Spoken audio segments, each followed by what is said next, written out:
Somewhere beyond time and space, lost in the circuits of reality, a stoner comedian is trapped in the multiverse. Through some glitch in the Matrix, they can still broadcast across dimensions. With each transmission, they connect with old friends and new, searching for clues, information, anything that might help them return home. Will they escape, or are they destined to host this cosmic talk show forever? Mandela, Effecting Your Internet Connection, and brought to you by KGL-TV and Time Machine Blueprints. This is Secret Time Travel Meeting presents. Welcome to Now, everybody. Hey, this is Sean Wickens. Another episode of Secret Time Travel Presents. Episode 6, I believe. Secret Time Travel Presents is, a presentation of conversations from beyond reality.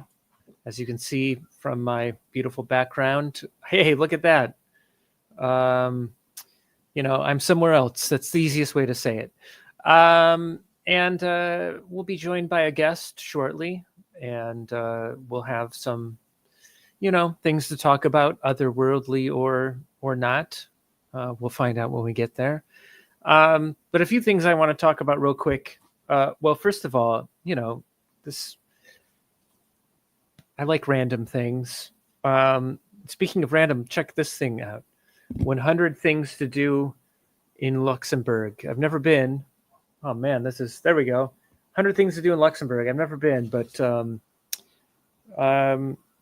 it's a travel map of Luxembourg. Something it's fun to think about. Here's another thing. This is just the show and tell segment. The Museum of Broadway. There it is. The Museum of Broadway. I live in New York City, and this is here, and this isn't here, but there's an embassy that's close to my neighborhood.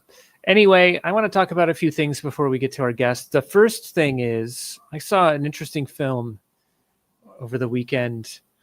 It's on Amazon Prime. So if you have Amazon Prime, I recommend, checking it out or thinking about checking it out. It's from 1936. It's the H.G. Wells written by, I forget who directed it. The Shape of Things, based off of his book, The Shape of Things to Come. It was for a 1936 sci-fi film. Hey, it looks like, or it sounds like some sirens are coming to get me, or just passing by. But for a 1936 sci-fi film, it was unusual. These are going to be some spoilers. I doubt anybody's really going to watch this film from my recommendation, but it is, you can watch it for free if you count having already paid for Amazon Prime. But the first third of the film goes into what turns into a 40-year war that starts in 1940 in England. 40, my math is off. 30-year war. 30 years of just bombing and starvation and, plagues. And then the middle third it takes place in like 1970, and it's kind of like a Mad Max story about this warlord that is in charge of this neighborhood, and they're fighting the people who live, on the next hill over. And it just sort of goes into that. But a guy shows up in a modern aircraft and lands and says, I come from a place where engineers and scientists have, beat hunger, and education is free, and we're an advanced civilization, and we're going to come here and take over peacefully, and end your war so we can end all wars. And then that happens. And then the last third of the film, this is a bizarre film. The last third of the film takes place in 2030, and it shows the future, but it shows how the struggle continues. And there's people who are like, we don't like progress. It's scary. And I don't know. It's what's my point? I don't know. I'm talking about a film that nobody has watched, and I'm sure nobody's. Was that a glowing review? I don't know, but I don't know. It just, it makes me think about how the struggle is constant, especially since there was some sort of grand military parade / birthday party / train wreck this weekend. And then across the U.S., there were huge No Kings protests, which, it's so disheartening to see so many people just show up for these things compared to such low turnout for this military parade. It almost, how did we lose that election? You know what I mean? And it makes me think like, oh, maybe the fact that so many people show up for these protests, it just is misleading because there are just so many more people who did vote for the other guy and they just stay home and they don't do anything. And like, why go to a parade? Because, they're too scared to leave their house anyway. It's hard to wrap my mind around how things are transpiring. But this 1936 film, which the point of it, I guess, was, progress is constantly difficult. It made me think that, there still is good things on the horizon. It's, hard to do anything, I guess. All right. Well, I hope that was fun. I guess there was something else I wanted to do, but I don't remember what it was. Maybe we'll remember it by the time our first guest arrives, which I think he might be joining us momentarily right now or within the next few seconds. There he is, Adam Slushy. Is it Slushy or Slushy? Slushy? It's Adam Slusky, actually. Slusky. But okay. Just call me Rainbow Tie Guy or Rainbow if you want. Yeah. Or Adam. Adam. Thanks for being here. No worries. Yeah. And we got a chance to talk briefly, ever so briefly, before we went live, and you asked if you can smoke weed, and the answer is yes, and it looks like you're about to. What do you got there? So this is a lung. This is my wife's kind of contraption. So when I first met her, she was smoking this. Yeah. And I was like, what is that? I've never seen it. Like when you met her? Like right when you met her, she was smoking. Not right when I met her, but like she was in the midst. Like the first day. I get it. Yeah. So the first time that I met her, she actually came to my place and we smoked like from just like a regular pipe. But when I went to her place, I saw this contraption and I was like, what is that?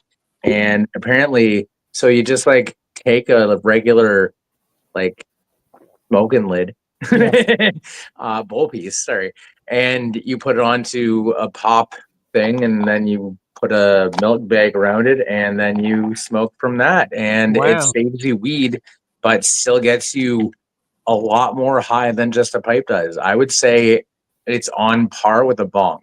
Wow. Then it's smart. I think if it gets you more high, I'd say that's the right way to do it.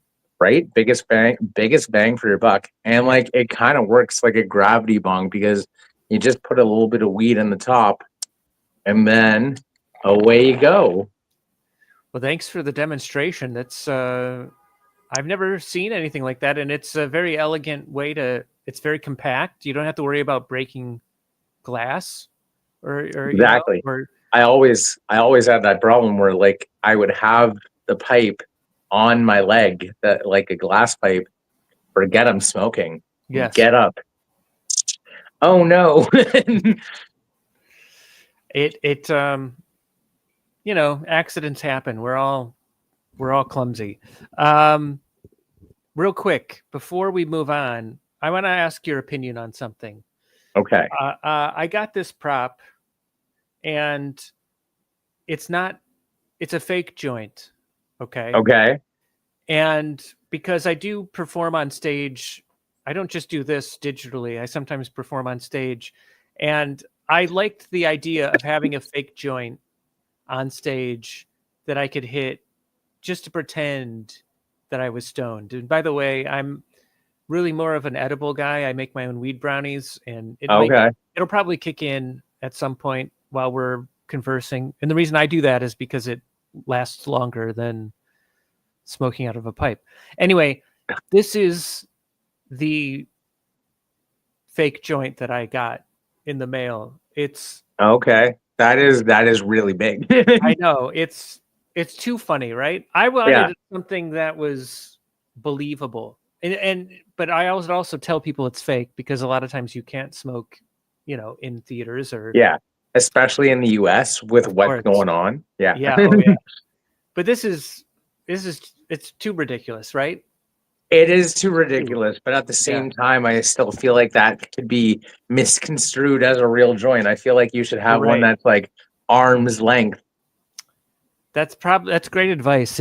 I should have gone more ridiculous. Of course, I didn't choose this. I did think it was anyway. Well, it's good for this setting, I think. Yeah, it's good for this setting. But like, if you're gonna be doing it on stage, have like an arm's length joint.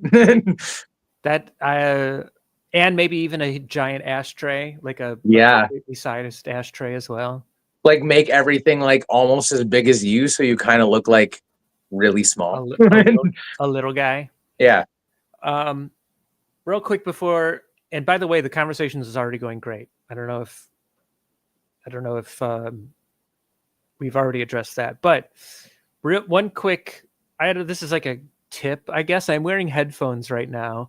Okay. And the reason I'm doing it, I think this is just a fun thing to do when you're sort of like Zooming or doing digital things, is I'm listening to a playlist on YouTube very quietly that you can't hear, but I can hear. And it's really, I am enjoying it. It's like, it's setting the mood for me. I found this playlist on YouTube that's top 70s psychedelic desert rock songs that will blow your mind. I don't think I would be able to do that. It would distract me way too much from the conversation.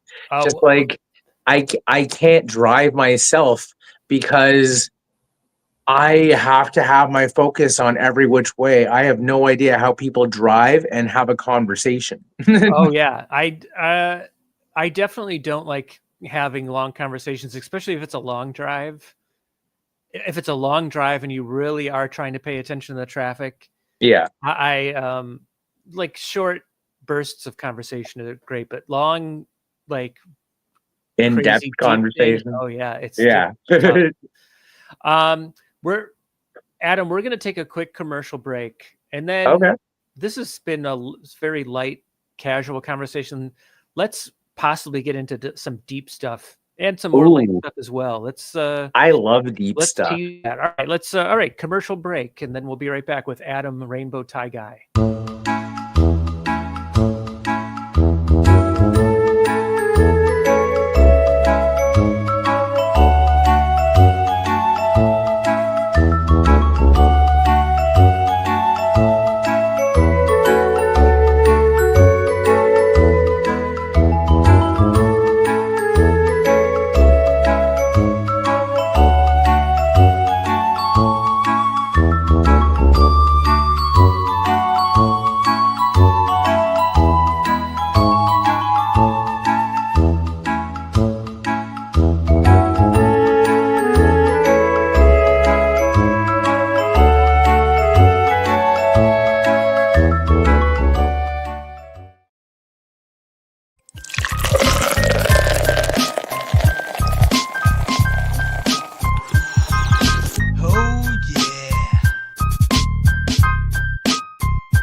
The Bite Me Cannabis Club helps cannabis lovers connect, learn, and create together.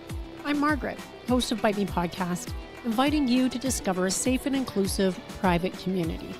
Enjoy regular events, workshops, podcast feeds, wonderful members, and a whole lot more. Now with a new unsubscription. Curious to learn more? Head over to joinbiteme.com right now. That's joinbiteme.com, and I can't wait to meet you in the club. All right, and we're back. Adam, I've got two questions for you that maybe are somewhat related. Okay. We'll see. The first one is how are you feeling lately? How's your mindset? What's going on? You know, There are what's so just the many general? things. Yeah. There are just so many things going on Mm-hmm. in life, in my Sure. life, in other people's lives, Oh yeah. and just like we're all just connected, and it just flabbergasts me how connected we are if we let ourselves be. So Mm-hmm. like there's a person that sadly passed away today that I didn't know, Oh, I never met, right. but I've been reading all these stories of all my friends posting about him, and it's been affecting me because it's made me feel down and made me miss him even though I never met him. Mm-hmm. And it's something that's just very surreal that we can be connected if we let ourselves be, because from all these stories, I feel like I knew the guy, Oh right? yeah. I do hear what you're saying, definitely. And I mean, I've always, like, pre-pandemic, I remember having conversations with friends about how we're all connected and so forth. And it's something that I would believe or thought I believed, but I feel like after the pandemic, or especially in the last year or two, I really do feel like we affect each other in ways that we don't completely understand. You know what I mean? And looking back even in Yeah. my own life, I kind of realized that there were times I would bring myself into a room or situation and I at the moment wasn't feeling my best, and Yeah. I really realized that probably gave off a, a worse energy than I was wanting to. You know what I mean? Yeah. Yeah.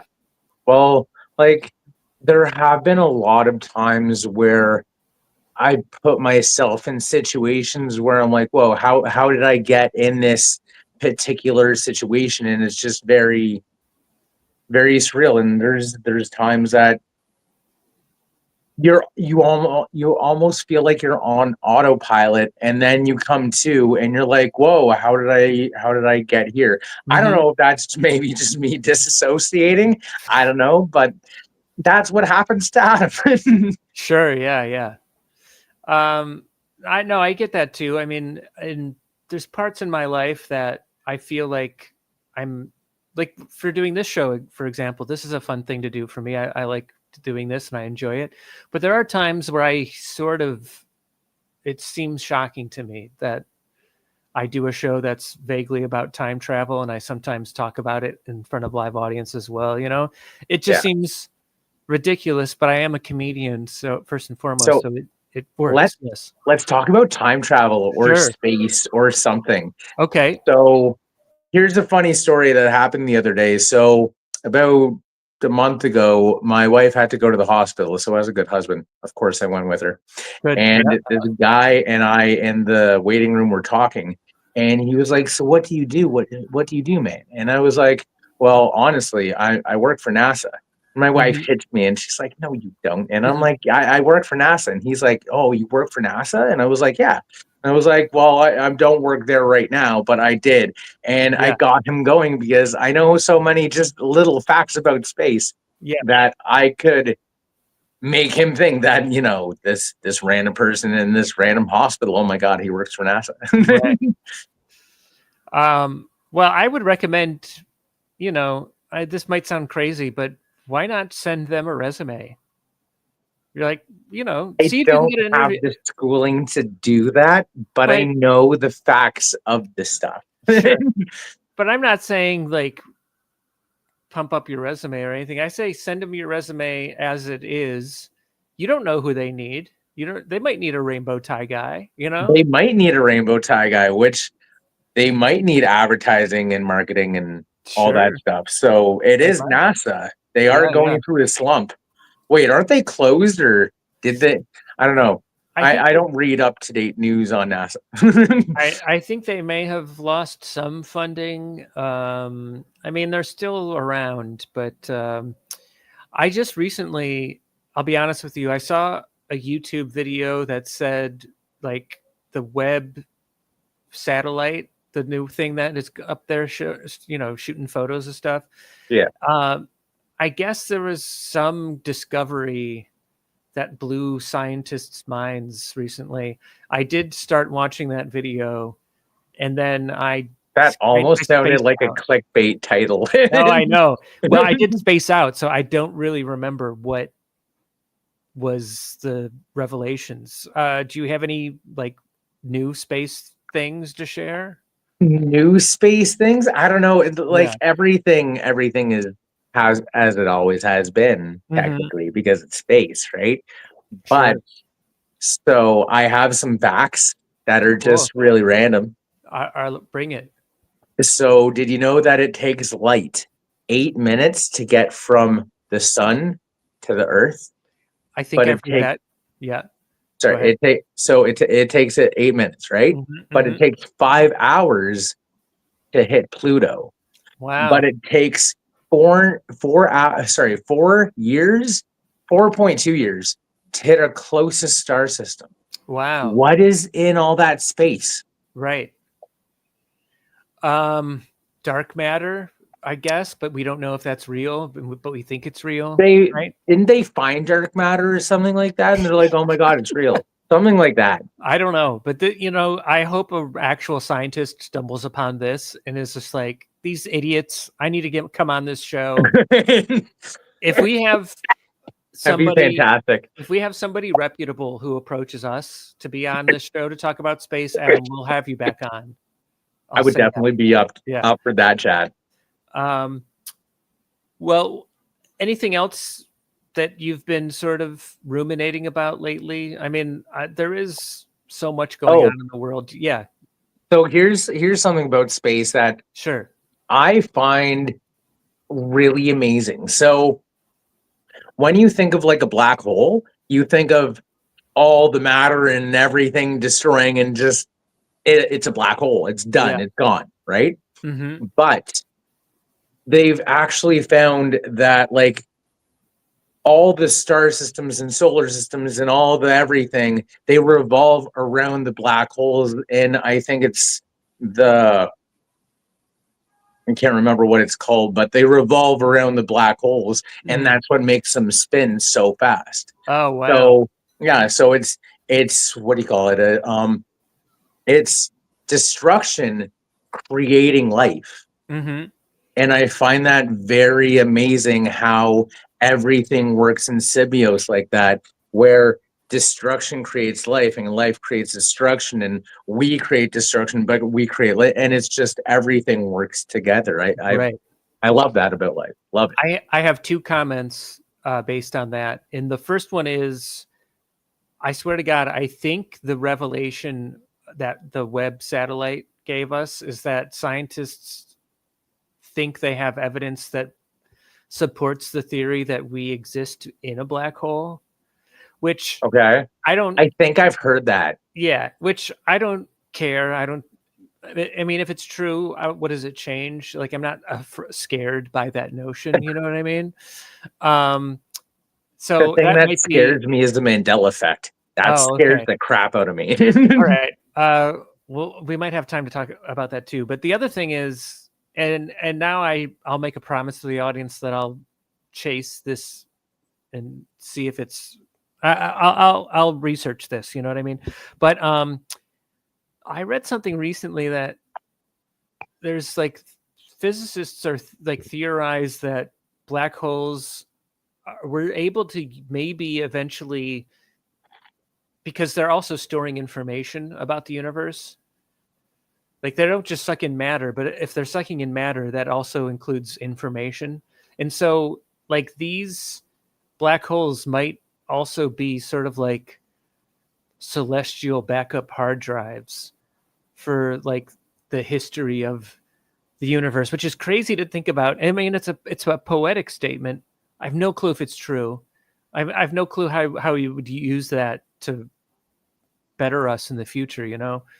But man, I don't know. Say that again. Cool. Say that again, because my mind skipped out, but it was a very interesting thing that you said, because I had a point to it and then my mind went blah. Fair. So if black holes are sucking in matter, they're also sucking in information.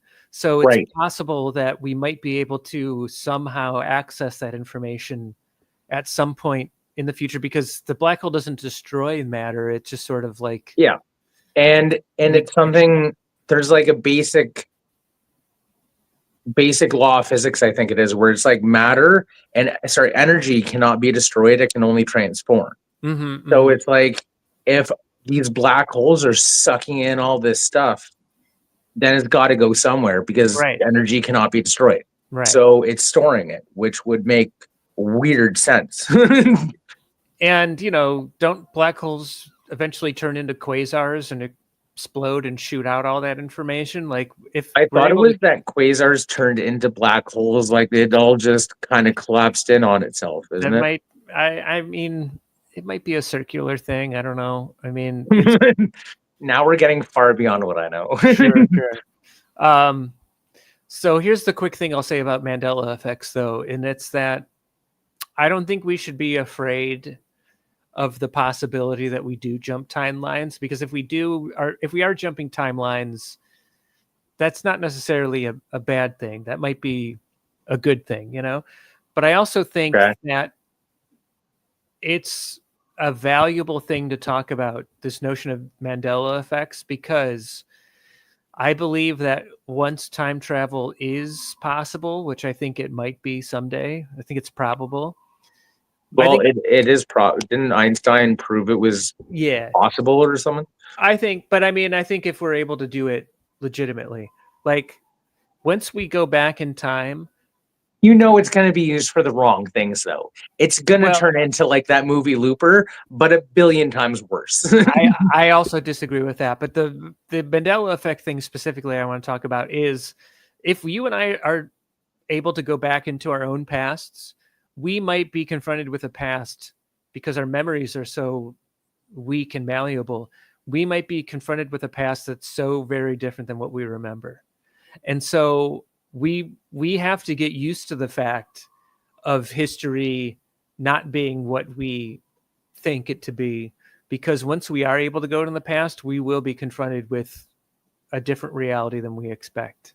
Well, it's something. So there's this guy that I watch on Netflix. It's Graham Hancock, and he did this giant thing about like how we're missing a piece of our past and everything, and it's so interesting, and it's like lost ancient civilizations. Yeah, it like lost, like Atlantis lost, but like they found like just go watch ancient Apocalypse. Okay. I sound like an ad myself. I'm sorry. That's my job. Well, you're just, sharing. That's all. It's not ridiculous enough. I think you're right. Well, we're getting close to the end. We have 2 minutes left. Any final thoughts or like things to share or wants for the future? A want for the future is, so I was working on an anti-bullying commercial, and sadly, a big part of that fell out, and I have to revamp it. But it is something that I'm working on with, and I'm going to start it as a movement, which I am getting. So her name is Jordan Roberts, and she works in Hollywood and everything, but she also works with Donna Smith. And Donna Smith was the former post-production and production president for Universal Studios. And she released things like Apollo 13 and what do you call it? Schindler's List and movies like that. And so I'm going to be hopefully working with them and coming up with this anti-bullying commercial movement and hopefully changing the world. So hopefully you'll see me sometime soon in the stars doing something, because I'm going to change the world, my friend. That's a great want for the future. Well done. Give it up for Adam, Rainbow Tie Guy, everybody. This has been Secret Time Travel Presents. Do check out the other shows on KGL TV. Late Night Sesh is Wednesday nights at 10 p.m. Hey, there's applause. That's cool. And I don't know if I forgot to say anything. Remind me. Don't forget. Yes. Don't forget the event that's coming up in Burlington. Where's that? What is it? It's a Green Tie Gala in Burlington, and it is on June 27th. Perfect. Awesome. Great plug. Adam Sletchy, everybody. Thanks. Rainbow Tie Guy. Yeah. This has been Secret Time Travel Meeting Presents. If I forgot to say anything important, I'll say it next time. Later. Be safe. Service